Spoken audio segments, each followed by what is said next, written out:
Salam sejahtera di dalam kasih dari Tuhan Yesus Kristus buat semua umat Tuhan dimanapun Anda berada. Pada kesempatan ini kita kembali akan diperkaya dengan kebenaran-kebenaran firman Tuhan. Dan saya sebagai hamba Tuhan berdoa kiranya semua kita bisa bertumbuh ke arah yang benar sesuai dengan rencana dan ketetapan daripada Bapa itu sendiri. Dia Bapa yang baik, yang ingin supaya kita bisa mengalami sesuatu yang sempurna. Karena Dia menyediakan semua di dalam hidup kita, oleh sebab itu, biarlah apa yang disediakan Tuhan itu bisa menjadi bagian di dalam hidup kita dan tidak dicuri oleh musuh. Karena Tuhan berkata bahwa iblis itu adalah pencuri. Jadi jangan sampai apa yang Tuhan sediakan buat kita ternyata itu diambil sama musuh dan tidak menjadi milik kita. Tuhan Yesus sangat mengasihi setiap manusia, bahkan Dia menyerahkan nyawanya kepada kita, bukan karena kita baik, tapi karena kita jahat. Karena kita telah berdosa, telah melakukan hal-hal yang najis. Oleh sebab itu manusia ada di dalam kekuasaan iblis, manusia ada di dalam cengkraman iblis. Manusia ada di dalam segala ikatan dosa. Manusia itu hamba dosa.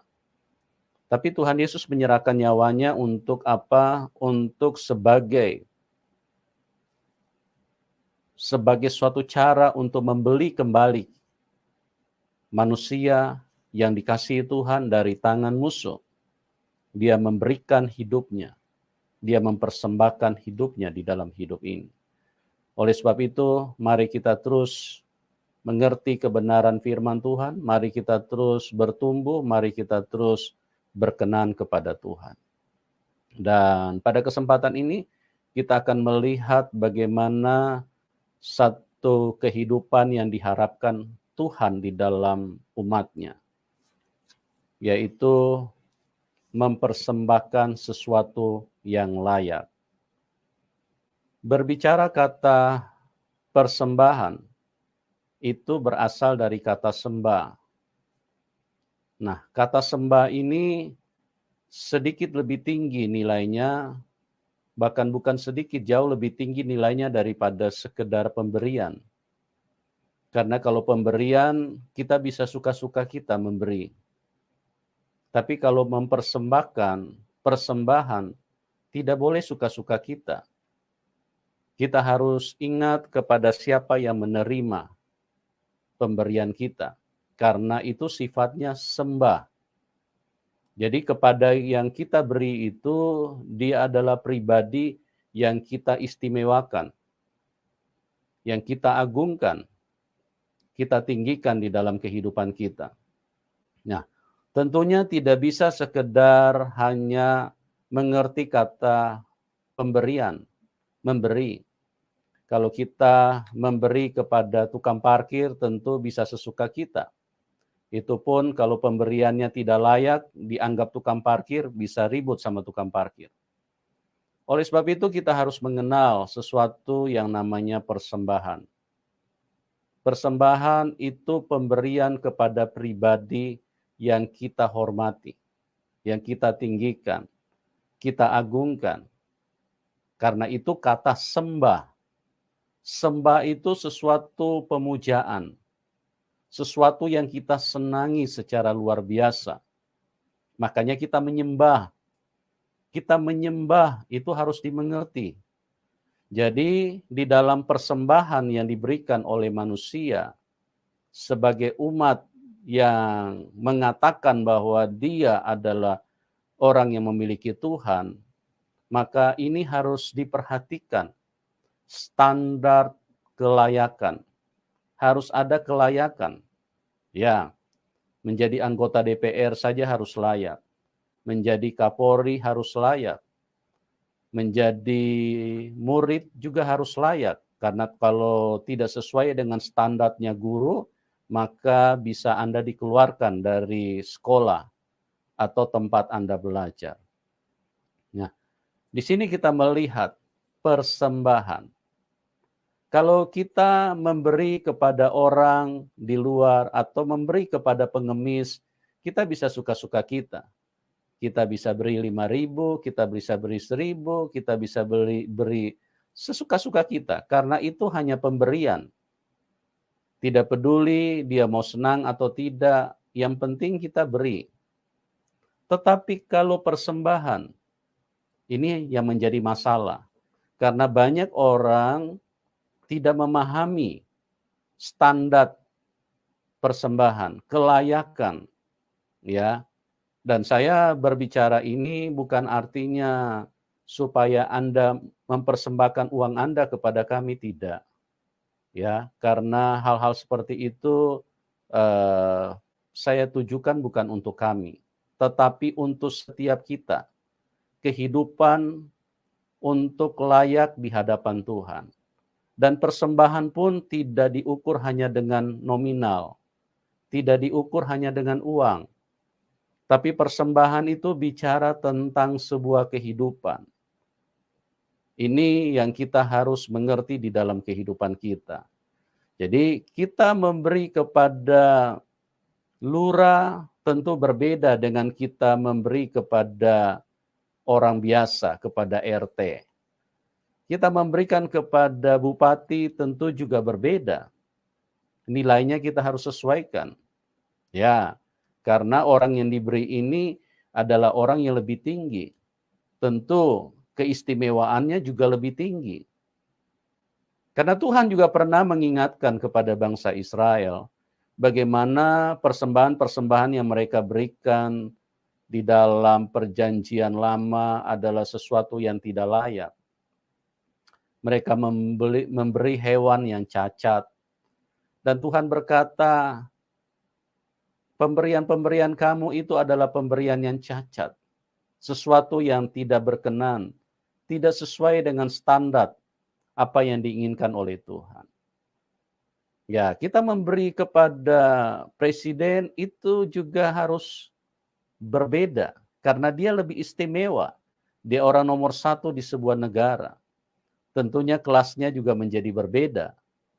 Jadi dari sini pengertian-pengertian seperti ini, kita seharusnya sudah mulai paham. Tentu kalau kita datang kepada Tuhan, datanglah dengan sebuah kelayakan. Jadi jangan hidup asal-asalan. Karena kalau kita melakukan sesuatu yang asal-asalan, maka kasihan. Kita tidak akan menerima apa-apa dari Tuhan.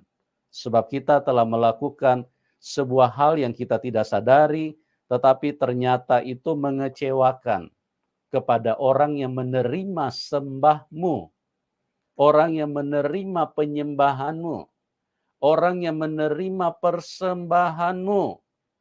Jadi lakukanlah itu dengan baik. Kalau Anda mempersembahkan sesuatu dengan tidak layak, saya pikir lebih baik Anda ke mall saja daripada Anda datang ke ibadah. Karena apa? Karena percuma. Anda tidak akan mendapatkan apa-apa. Anda tidak akan merasakan hadiratnya. Anda tidak akan menemukan suatu kehidupan yang memang Tuhan ingin bagikan kepada hidupmu. Jadi kalau kita datang kepada Tuhan, berarti kita datang menyembah. Karena dia pribadi yang sangat istimewa, dia lebih tinggi daripada siapapun. Oleh sebab itu datang saja kepada Tuhan. Itu juga sudah suatu persembahan. Nah, datanglah dengan satu kelayakan. Ya. Jadi kalau Anda hidup di dalam perzinaan, gak usah Anda datang. Karena apa? Karena Anda mempersembahkan yang tidak layak. Sesuatu yang najis, sesuatu yang kotor Anda bawa kepada Tuhan. Itu adalah persembahan yang tidak berkenan kepada Tuhan. Jangan bilang lagi soal duit. Hidupmu saja datang kepada Tuhan itu sudah satu penyembahan. Karena dia pribadi yang engkau tinggikan, maka engkau menyerahkan hidupmu. Engkau membawa dirimu untuk beribadah, untuk menyembah kepada dia. Jadi oleh sebab itu persembahkanlah sesuatu yang layak. Persembahkanlah sesuatu yang layak. Jadi jangan sampai kedatanganmu itu adalah sesuatu yang memuakan Tuhan. Mungkin ada orang berkata, kalau begitu saya tidak perlu datang beribadah. Ya, kalau engkau datang hanya untuk mempermainkan Tuhan, Anda tidak perlu datang beribadah. Karena apa? Karena Tuhan menginginkan persembahan yang layak. Ya, kalau Anda datang mau bertobat, silakan. Karena Tuhan mengasihi semua orang berdosa. Tetapi kalau Anda sudah datang, maka harus ada keputusan. Seperti yang Tuhan katakan kepada setiap orang yang telah menerima mujizat. Yang telah menerima karya Tuhan, pertolongan Tuhan. Setiap kali Tuhan habis menyembuhkan orang, Tuhan selalu berkata, pergilah dan jangan berbuat dosa lagi. Ini harus diingat. Jadi Tuhan mau supaya hidup kita memberikan, mempersembahkan sesuatu yang layak di dalam hidup ini. Kita lihat bagaimana sebuah persembahan yang diberikan oleh Hana kepada Tuhan yang tertulis di dalam 1 Samuel 1 ayat 22 sampai dengan 28. Demikian firman Tuhan. Tetapi Hana tidak ikut pergi, sebab katanya kepada suaminya, nanti apabila anak itu cerai susu, aku akan mengantarkan dia. Maka ia akan menghadap ke Ya, ayat hadirat 22 Tuhan sampai 28. dan tinggal di sana seumur hidupnya. Kemudian Elkana suaminya itu berkata kepadanya, perbuatlah apa yang kau pandang baik, tinggallah sampai engkau menyapih dia. Hanya Tuhan kiranya menepati janjinya. Jadi tinggallah perempuan itu dan menyusui anaknya sampai disapihnya. Setelah perempuan itu menyapih anaknya, dibawanyalah dia dengan seekor lembu jantan yang berumur 3 tahun, 1 eva tepung dan sebuyung anggur. Lalu diantarnya ke dalam rumah Tuhan di Silo. Waktu itu masih kecil betul kanak-kanak itu. Setelah mereka menyembelih lembu, mereka mengantarkan kanak-kanak itu kepada Eli. Lalu kata perempuan itu, mohon bicara tuanku, demi tuanku hidup. Akulah perempuan yang dahulu berdiri di sini dekat tuanku untuk berdoa kepada Tuhan. Untuk mendapatkan anak inilah aku berdoa. Dan Tuhan telah memberikannya kepadaku. Apa yang kuminta daripadanya. Maka aku pun menyerahkannya kepada Tuhan. Seumur hidup terserahlah ia kiranya kepada Tuhan. Lalu sujudlah mereka di sana, menyembah kepada Tuhan. Amin. Iya, kita melihat di sini bagaimana sebuah persembahan yang sangat berkenan kepada Tuhan yang telah dilakukan oleh seorang yang bernama Hana. Dia waktu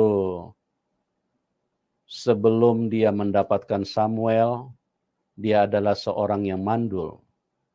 Dan dia berdoa, meminta dengan sungguh-sungguh, supaya Tuhan mengaruniakan anak kepada dia. Dan di sini kita melihat bahwa Hana adalah seorang pribadi yang tidak lupa dengan kebaikan Tuhan. Bahkan dia sebagai pribadi yang sungguh menyenangkan hati Tuhan. Dia ingat bagaimana Tuhan telah menolong dia. Tuhan telah melepaskan dia dari rasa malu yang berkepanjangan karena dia seorang mandul. Dan Tuhan pada waktu perjanjian lama, orang yang mandul itu adalah orang yang hidup di dalam kutukan. Ya, dan di sini kita melihat bagaimana dia tidak lupa akan kebaikan Tuhan. Setelah dia memiliki anak, kemudian anak itu dibawa dan diantar untuk dipersembahkan kembali kepada Tuhan. Betapa luar biasanya. Kita harus belajar daripada Hana. Bagaimana Hana tampil dengan hidup yang memberikan yang layak. bukan hanya yang layak, tetapi yang terbaik. Dia memberikan kembali. Dia mempersembahkan kembali. Tuhan telah mengaruniakan sesuatu yang begitu dirindukan oleh Hana. Dan setelah dia menerima, dia persembahkan ulang kepada Tuhan. Ini adalah sebuah contoh. Sebuah kehidupan yang ditulis di dalam Alkitab untuk menjadi cermin buat kita semua. Untuk menjadi satu penjelasan supaya apabila kita melakukan sesuatu untuk kita berikan kepada Tuhan, berikanlah yang terbaik. Kenapa yang terbaik? Karena dari setelah anak ini disapi, dia sudah diberikan kepada Tuhan. Dibawa ke rumah Tuhan. Pada waktu itu Imam Eli sebagai hamba Tuhan di sana. Dan apa yang terjadi? Ini adalah sesuatu yang luar biasa. Dia tidak menunggu sampai Samuel besar. Karena apa? Karena dia ingin memberikan sesuatu yang terbaik. Dia tidak ingin menikmati Samuel dulu. Tapi dia sudah mendapatkan karunia Tuhan. Dia sudah mendapatkan sesuatu yang dia doakan. Dia sudah terlepas dari rasa malu pada waktu itu. Karena dia mandul, dia tidak punya anak. Tetapi setelah Tuhan ingat kepada dia, Tuhan memberikan mujizat kepada dia. Maka dia adalah orang yang tidak lupa kebaikan Tuhan. Dia menyerahkannya. Dia tidak menggunakannya untuk hidupnya dulu. Baru dipersembahkan kepada Tuhan. Kan kalau ada di rumah, Samuel kan bisa disuruh-suruh. Bisa disuruh timba air, bisa disuruh ke pasar, bisa disuruh mengangkat barang, bahkan bisa disuruh apa saja. Tetapi berbeda dengan Hana ini. Seorang perempuan yang luar biasa tahu mempersembahkan yang terbaik buat Tuhannya. Dia tidak menggunakan itu untuk memuaskan atau kepentingan dirinya dulu. Tapi dia beri kepada apa yang dia anggap sebagai pribadi yang sangat istimewa. Dia mengantar Samuel. Sejak dari masih kecil, sejak dari disapi, sejak dia lepas dari ASI ibunya, maka dia dibawa ke rumah Tuhan. Karena dia tahu betul apa jadinya kalau dia hidup bersama di dalam rumahnya. Mungkin bisa saja dia akan terpengaruh dengan yang lain. Bisa saja hidupnya akan terpengaruh dengan kenakalan remaja. Maka oleh sebab itu dia mempersembahkan Samuel. Dia membawa, dia mengantar langsung. Dan ini adalah satu contoh yang luar biasa, teman-teman. Ini adalah satu contoh yang sangat sempurna. Kalau sekarang, kalau gereja sekarang, tunggu dulu. Apa yang dipersembahkan oleh gereja? Ini adalah sesuatu yang kita perlu ada satu perbandingan dengan apa yang pernah dilakukan oleh tokoh-tokoh Alkitab. Kenapa ditulis di dalam Alkitab? Karena itu adalah sebuah kehidupan. Inilah yang Tuhan inginkan. Jadi kita di dalam mempersembahkan sesuatu, janganlah sesuai dengan apa yang kita pikirkan. Janganlah sesuai dengan apa yang menurut pemahaman kita. Asal-asalan di dalam memberi. Asal-asalan di dalam melakukan sesuatu kepada Tuhan. Ya, tunggu dulu. Nanti kalau sudah usia 50-an baru datang ke gereja. Tunggu dulu. Nanti kalau usia sudah agak tua baru mulai aktif di dalam hidup, di dalam kerohanian. Ini suatu masalah di dalam hidup kita. Ini sesuatu hal yang sangat tidak layak di hadapan Tuhan. Ya. kita menyerahkan hidup kita, harus memberi yang terbaik. Harus memberi yang terbaik. Apa yang Anda ingin berikan kepada Tuhan? Sebagai suatu persembahan kepada Tuhan. Kalau Anda ingin menyembah Tuhan, menyembahlah dengan baik.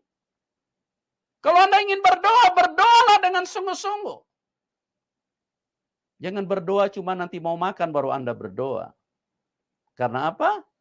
Karena itu adalah sesuatu yang membuat kita menjadi tidak layak di dalam hidup ini. Berdoalah dengan sungguh-sungguh. Anda mau memberi apa kepada Tuhan? Apa yang Anda mau persembahkan kepada Tuhan? Berilah yang baik. Berilah yang layak. Yang membuat Tuhan tersenyum. Yang membuat Tuhan benar-benar tahu bahwa engkau sedang melakukan yang terbaik. Anda ingat seorang perempuan yang berdosa, bagaimana dia mempersembahkan sebuah buli minyak narwastu yang sangat mahal, yang bisa dijual dengan harga 300 dinar. Anda bayangkan bagaimana harga 300 dinar, 1 dinar itu adalah upah 1 hari untuk orang-orang di Timur Tengah pada waktu itu. Upah 1 hari. Dan berarti itu upah 300 hari, 300 dinar. Dia persembahkan sekaligus kepada Tuhan. Ini persembahan yang terbaik. Persembahan yang terbaik. Ya, kalau upah sehari, kalau di Indonesia katakanlah 100.000. Kalau 300 dinar berarti 300 hari. Kali 300. Itu nilai yang cukup besar, 30 juta. Ya, itu kan tidak kecil. Kalau dia upah orang luar negeri, itu juga lebih besar lagi. $100 1 hari. $30.000. Ini bukan persembahan yang kecil. Dan bukan soal jumlahnya yang Tuhan inginkan, tapi kelayakannya. Karena memberi sesuatu yang layak itulah yang berkenan di hadapan Tuhan. Ya, karena kita melihat bahwa satu ketika juga ada janda yang mempersembahkan 2 peser. Dan Tuhan berkata kepada umat yang ada di dalam tempat ibadah itu, Tuhan berkata bahwa janda ini memberikan yang terbaik. Janda ini memberikan jauh lebih banyak daripada apa yang dilakukan oleh orang lain. Karena apa? Karena 2 peser itu adalah sesuatu yang dimiliki oleh janda itu. Jadi janda itu hanya punya 2 peser. Sementara yang lain punya 2 juta peser. Sedangkan janda hanya punya 2. Tapi janda itu memberikan semuanya.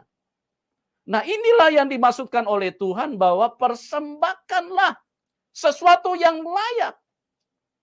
Jadi bukan soal nominal, bukan soal jumlahnya yang Tuhan inginkan, tetapi hatimulah. Hatimulah yang Tuhan inginkan. Berilah yang terbaik kepada Tuhan. Apapun yang kau punyai, berilah yang terbaik. Apapun yang kau punya, berilah yang terbaik kepada Tuhan. Kalau engkau mau berdoa, berilah yang terbaik. Jangan nanti sudah capek, baru Anda datang berdoa. Baru berdoa 2 menit, Anda sudah menguap. Kemudian 3 menit, Anda sudah langsung amennya besok pagi. Ini persembahan yang cacat. Pemberian yang tidak layak. Dan terlalu banyak orang melakukan persembahan dengan menghina Tuhannya. Karena apa? Karena mereka melakukan dengan asal-asalan. Jangan seperti itu. Tuhan itu adalah pribadi di atas segalanya. Oleh sebab itu, berikanlah yang terbaik di dalam hidupmu. Kita melihat di dalam Roma pasal 12 ayat 1 dan 2. Karena itu, saudara-saudara, demi kemurahan Allah aku menasihatkan kamu, supaya kamu mempersembahkan tubuhmu sebagai persembahan yang hidup, yang kudus, dan yang berkenan kepada Allah. Itu adalah ibadahmu yang sejati. Iya, perhatikan. Karena itu saudara-saudara, demi kemurahan Allah, ya, karena Tuhan itu terlalu murah hati. Maka ingatlah, Dia sangat baik. Dia terlalu murah hati buat kita. Supaya kamu juga tahu, kalau mempersembahkan kepada Tuhan, berilah persembahan yang terbaik. Persembahkan tubuhmu. Ya, persembahan sebagai persembahan yang hidup dan yang kudus dan yang berkenan kepada Allah. Kita lihat dulu ayatnya. Terus, Janganlah kamu menjadi serupa dengan dunia ini, tetapi berubahlah oleh pembaharuan budimu. ya, jangan kamu menjadi serupa dengan dunia ini. Tetapi berubahlah oleh pembaharuan budimu. Sehingga kamu dapat membedakan manakah kehendak Allah, Sehingga kamu dapat membedakan mana kehendak Allah, apa yang baik, yang berkenan kepada Allah, dan yang sempurna. ya, dan yang sempurna. Jangan menjadi serupa dengan dunia ini. Jangan cara-cara dunia ini kamu lakukan kepada Tuhan. Karena di atas di dalam ayat yang satu, Tuhan mengatakan, persembahkanlah hidupmu sebagai persembahan yang kudus. Ya, jangan menjadi serupa dengan dunia ini. Jadi jangan engkau menyamakan hidupmu dengan dunia ini. Ya. Kita perhatikan di dalam ayat yang kedua, janganlah kamu menjadi serupa dengan dunia ini, tetapi berubahlah oleh pembaharuan budimu, sehingga kamu dapat membedakan mana kehendak Allah, apa yang baik, dan yang berkenan kepada Allah, dan yang sempurna. Jadi seperti itu, bahwa Tuhan itu menginginkan sesuatu yang layak. Ya. Jadi jangan asal-asalan di dalam hidup ini. Karena kalau engkau hidup dengan cara seperti dunia ini tidak pernah bisa berkenan kepada Tuhan. Jadi kalau soal persembahan, ingat bahwa yang menerima persembahanmu itu bukan manusia. Yang menerima persembahanmu itu bukan hanya sekelas bupati. Yang menerima persembahanmu, pemberianmu itu bukan hanya sekelas presiden, tetapi dia adalah Tuhan yang mengasihi. Demi kemurahan Allah, aku menasihatkan kepada kamu, persembahkanlah hidupmu. Ya, ini mempersembahkan dompet saja, hitung-hitungannya kencang. Bagaimana untuk mempersembahkan hidup? Bagaimana untuk mempersembahkan seperti Hana? Mempersembahkan kehidupan. Seorang Samuel yang begitu dinanti-nantikan. Seorang Samuel yang bisa membantu menolong keluarganya, ibunya. Tetapi itu tidak menjadi penting bagi seorang Hana. Begitu dia mendapatkan itu, dia menyerahkannya kembali kepada Tuhan. Dia persembahkan sesuatu yang sangat layak di dalam hidup ini. Belajarlah dan jadilah orang yang layak di hadapan Tuhan, dan jangan menjadi sia-sia di dalam hidupmu. Karena menjadi orang yang layak itu harus tahu kepada siapa Anda memberi. Karena Tuhan itu pribadi di atas segalanya. Jangan sesuatu yang menjadi serupa dengan dunia. Kalau dunia ini, dia berjalan terbalik dengan apa yang diinginkan oleh Tuhan. Jangan menjadi serupa dengan dunia ini, tapi jadilah orang yang berkenan kepada Tuhan. Demi kemurahan Allah. Allah itu sangat murah hati. Allah itu sangat baik. Allah itu sangat peduli dengan kehidupanmu. Jadi kalau engkau datang kepada Tuhan, berilah yang terbaik. Apapun di dalam hidupmu ini. Bukan soal masalah uangmu. Bukan soal masalah waktumu, bukan soal masalah apa yang engkau lakukan, tetapi yang menjadi masalahnya layak atau tidak di hadapan Tuhan. Jadi persembahkanlah sesuatu supaya hidupmu berkenan kepada Tuhan. Tuhan Yesus memberkati kita semua dan salam kemenangan.